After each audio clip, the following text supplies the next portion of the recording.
Hey friends, Roxanne here.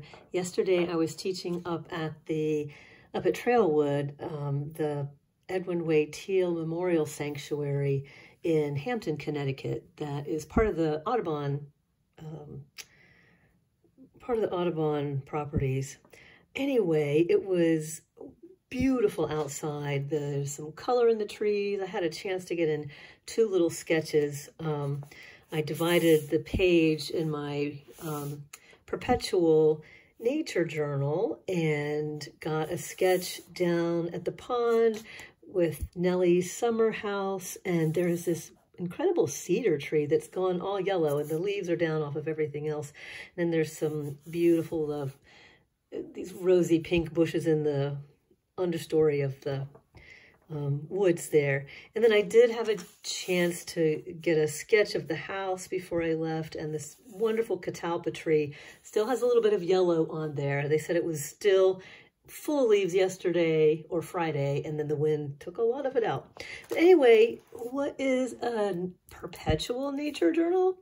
Well, I started this in April of this year, and the neat thing about this is that I've got this in one of the Stillman & Burns Zeta series. It's like a hot press paper, but they have, cold press papers too. So a lot of sketchbooks have, I think it's like 28 pages. Anyway, there is a page for each week of the year. So I went and I first noted, that's like January 1 through 7. So on each page, I marked off a week of the year. And then I started this the first week of April. So when I title the page, I just title it whatever that week is. I don't write the year until I make an entry. So this was my entry for April 5th of 2024. I still have room on this page next year if I have something that I want to do during that week.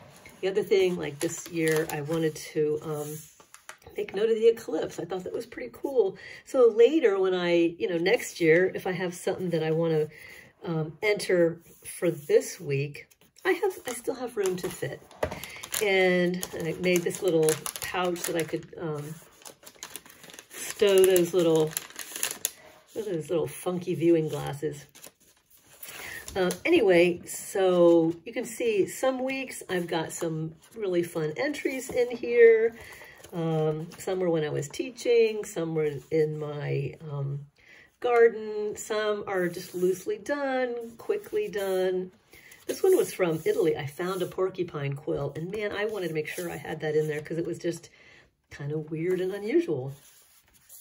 And then also while I was in Italy, I saw this bird. It's called a Eurasian hoopoe. I had never seen anything like it before, and I knew that, man, this thing is pretty cool. It's so anyway, I made sure I got that in this journal. Then there's weeks, it's like, I was working on other projects. I was traveling. These couple of weeks were some fun ones, just in my garden at home with the hydrangeas going crazy this year, some of my favorite ferns, lightning bugs out in the woods behind our house, and rabbits just were everywhere this year. So, and then again, there's weeks go by and maybe, it takes me a while to get back to something's going on in the garden. So you can see I have everything from flowers to dead bug carcasses, if it's something unusual.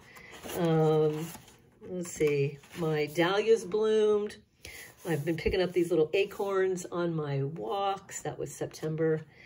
And then I didn't get a chance to get back to this until yesterday. And I was teaching at Trailwood, Edwin Way Teal's old property.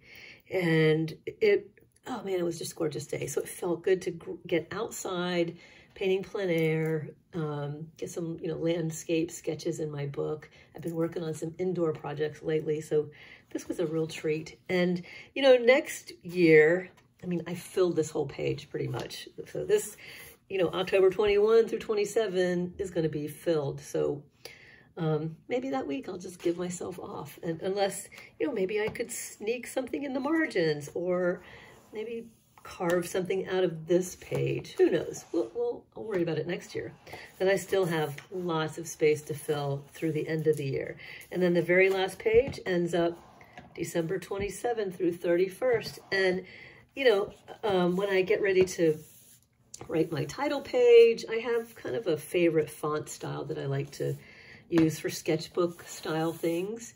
But, you know, you can see I've kind of glommed onto that, but I started out doing various sizes, making them a little bigger, and then I realized, wow, you know, I really don't need to, they don't need to take up that much space, but so I started making them smaller so I have more space to put things, because, you know, maybe this will last 5 years, maybe it'll last, you know, maybe next year I'll go bananas and fill it up. So anyway, that was my yesterday, and I hope you like this idea of Perpetual Nature Journals. It's funny, the different folks that I've seen do this, some make up very specific rules, and I wanted to just note that rules schmules, there are none. You just draw, paint, any mediums are okay. Draw from life, draw from photos, draw from memory or imagination, draw botanically or expressively or imaginatively, paint directly on, or draw it first. Just use nature as the starting point. And then I like to date each piece with the day, the month, the year, and any notes or quotes that I want to throw in. So I hope you like that idea, and I hope you get out into nature and maybe even try this Perpetual Nature Journal idea. So have a great day. Happy painting, everybody. Bye.